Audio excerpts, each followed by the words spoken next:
Let me tell you about the day I went to the funeral home to make arrangements for my daughter, and I could feel her presence at the funeral home. So that morning, I called the funeral home and let them know that my daughter had passed and we were going to use them to do her services. And we had to do paperwork with them so that they can go pick up the body and take her to the funeral home. So we did that and we went straight to the funeral home. I didn't think that there was any time for them to go pick up my daughter in the meantime while we were on our ride there. So we arrived at the funeral home, and at the bay, like where the garage doors are, there was a hearse, and the hearse drove away, and there was a stretcher there with a body on it in a bag covered.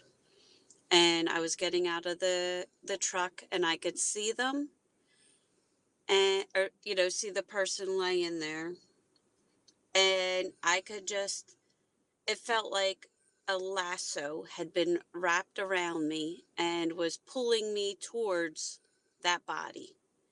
And I looked over and I could almost feel my daughter jumping up and down saying, "Mom, it's me, it's me, it's me."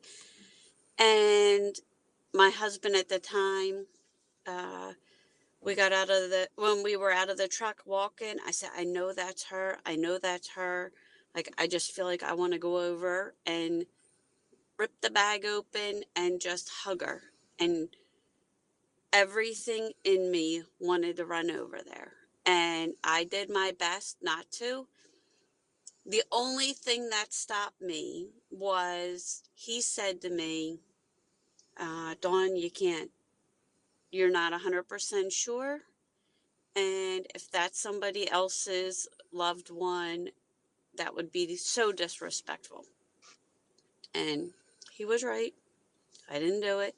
We went into the place, sat down, talked to the guy about arrangements, her service, what we were going to do. And he said, "Do you have any questions for me?" And my ex-husband said, "Yes, when will you be going to pick her up and bring her here?"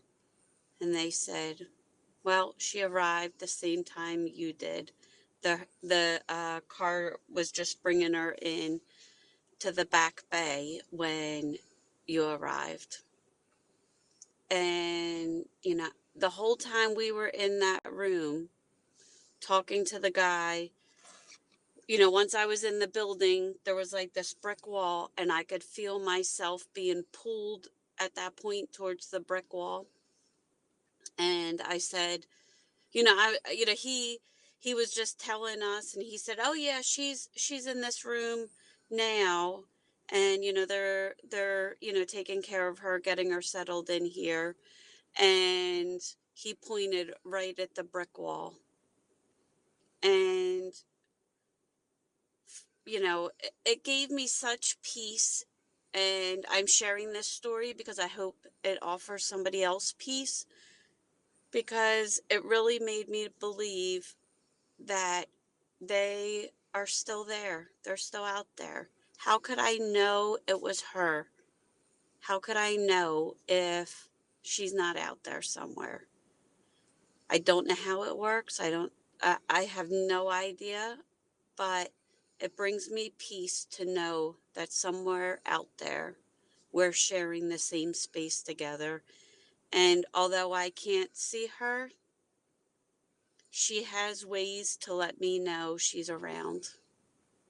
Have a blessed day.